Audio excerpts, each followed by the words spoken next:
जिस तरीके से पंजाब और हरियाणा में फैल रहा है पूरे देश में, वो एक आइकन बन गए हैं हमारे दो राज्य कि पंजाब से नशा चलता है, पाकिस्तान के रास्ते आता है और उसके बाद पंजाब से लगता हुआ जितना हमारा बॉर्डर एरिया है, कैथल का या और गोला का एरिया है, तो वहाँ पर नशा किस तरीके से फैल रहा है।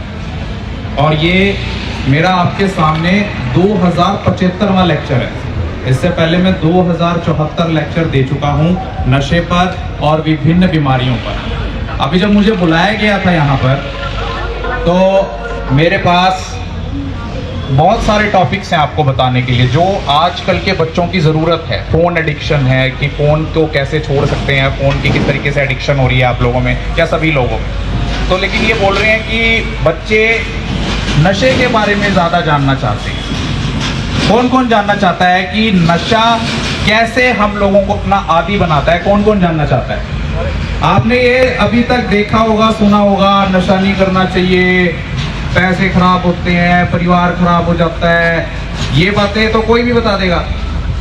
लेकिन नशा होता क्यों है? क्या ऐसी वो चीज़ है कि आप जब उसे एक बार लेना शुरू कर देते हैं तो उसकी आदत लग जाती है? कोई बताएगा क्यों लग जाती है आदत? बताएगा कोई? ध्यान से सुनना, लाइफ में कभी सुनने को नहीं मिलेगी ये बात। हमारा जो दिमाग है ना, ब्रेन, इसके अंदर एक हार्मोन होता है डोपामिन। आपने डोपिंग टेस्ट सुना होगा ना, खिलाड़ियों का डोपिंग टेस्ट होता है, डोप में पकड़ा गया, फलानी दवाई लेता था।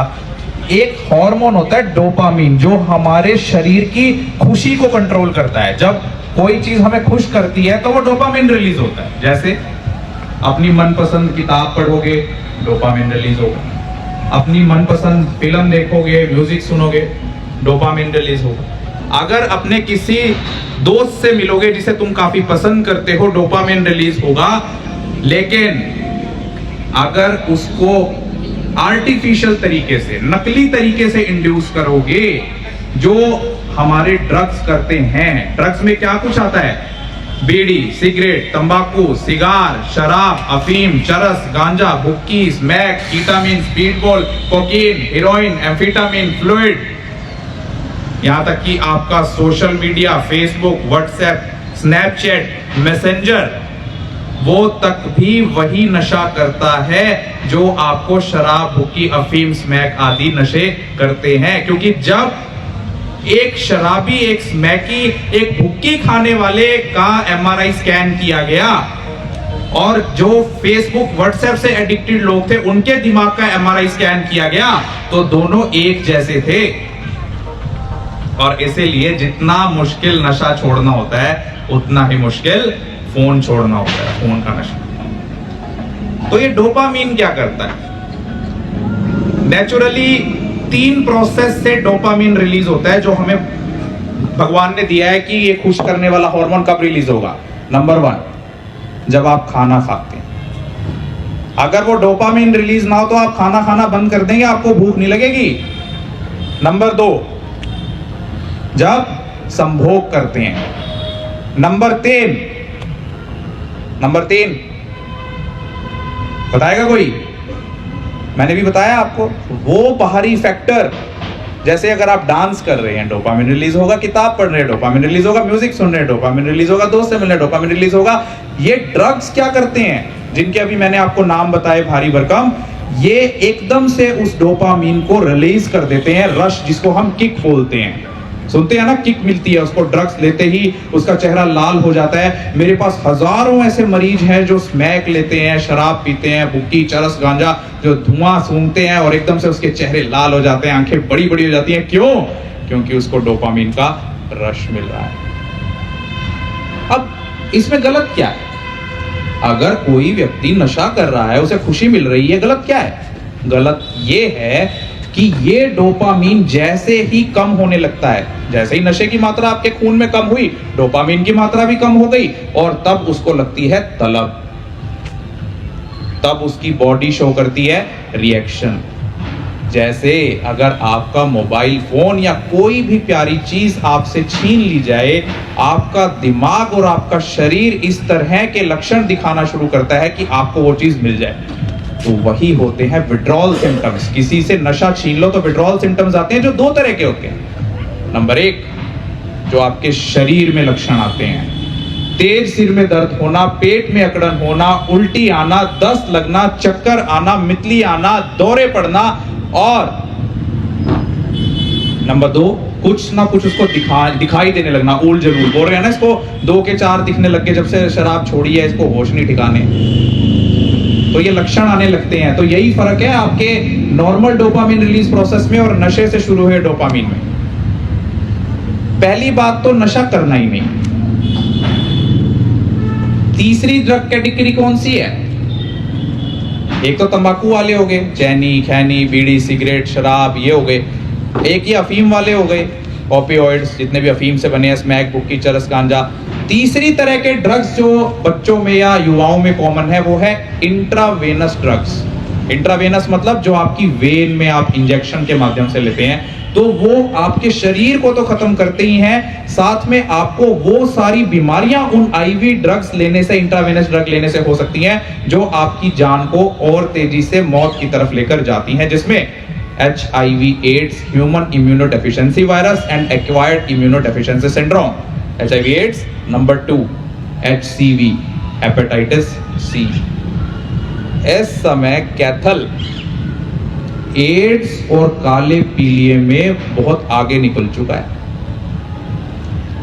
और ये बात इसलिए भी जाननी जरूरी है कि अगर आप नशा नहीं भी करते हैं, आजकल बच्चे बहुत कम एज में रिलेशंस में आने लगे कि जी मेरा वो दोस्त है, मेरी वो सहेली है, रिलेशंस में आने लगे हैं, जिस वजह से जाने अनजाने में आप HIV एड्स, हेपेटाइटिस C, काला पीलिया और हेपेटाइटिस B ये ट्रांसफर कर बैठते हैं। हमारे सरकारी अस्पताल में कई इतने कम उम्र के लड़का लड़की आते हैं कि जब वो नॉर्मल ट्रीटमेंट के लिए आते हैं और उनका ब्लड टेस्ट होता है तो पता लगता है कि उसे HIV भी है, पता लगता है उसे काला पीलिया भी है, और वो कहती है या वो कहता है मैंने तो ऐसा कुछ भी नहीं किया।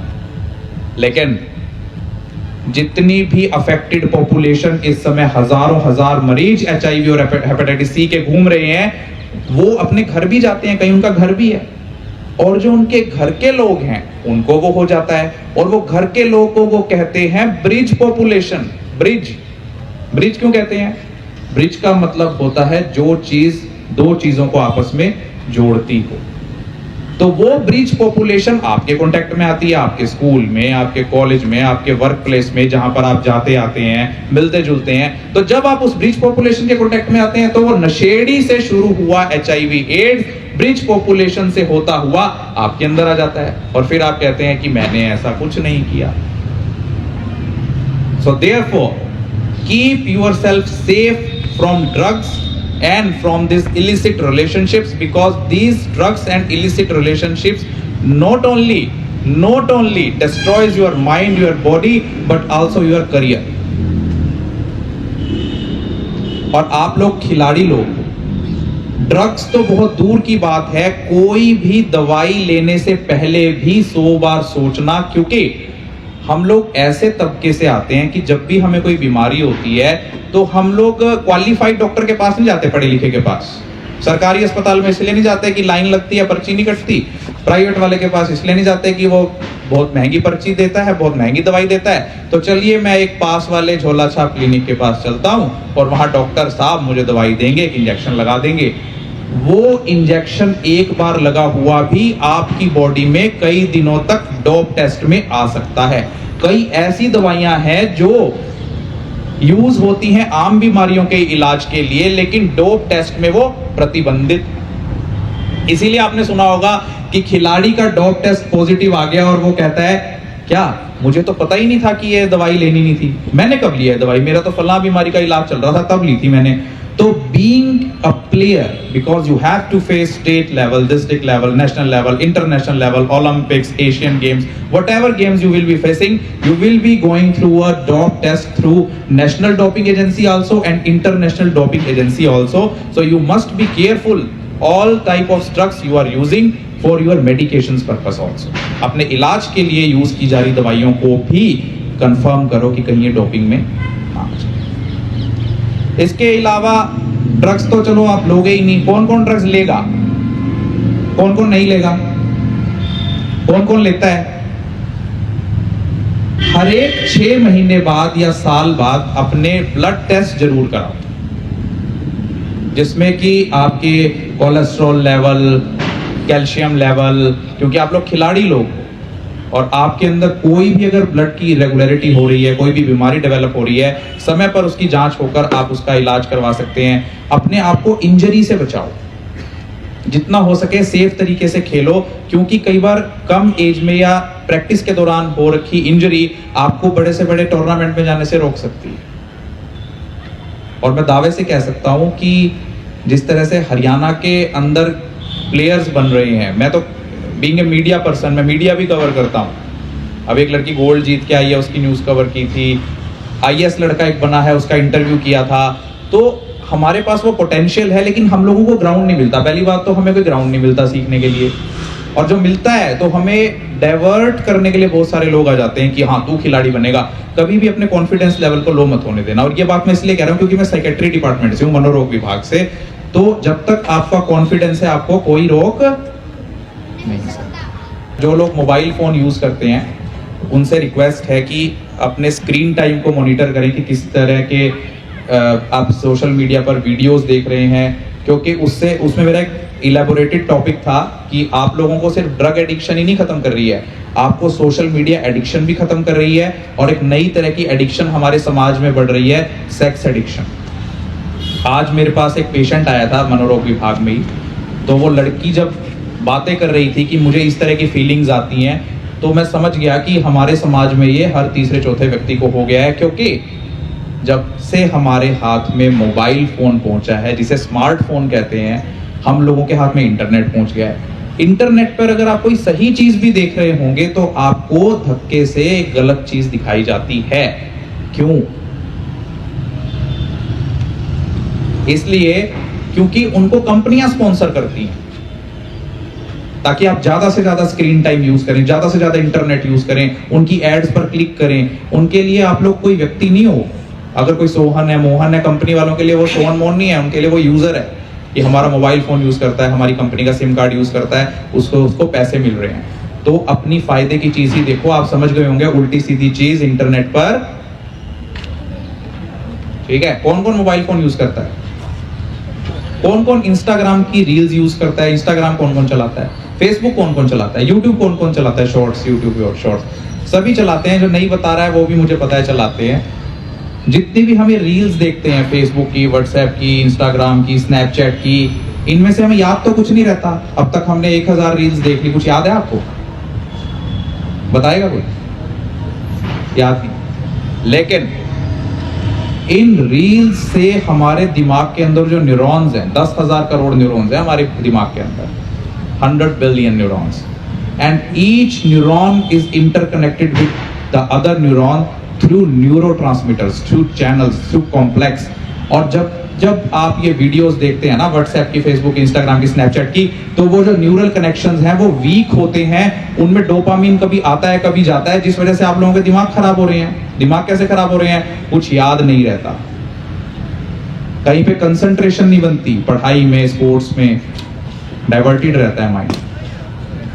क्रिएटिविटी नहीं है आजकल, लोगों बच्चों में क्रिएटिविटी नहीं है। अगर आज आपको कह दें कि हमने ये चीज बनानी है, इस चीज पे ऐसे लिखो, आप इंटरनेट का इस्तेमाल करेंगे, उसी टाइम कहेंगे कि मैं गूगल पे सर्च करके बताता हूं। तो please stay away from drugs, stay away from internet, stay away from these mobile phones and in this unnecessary applications.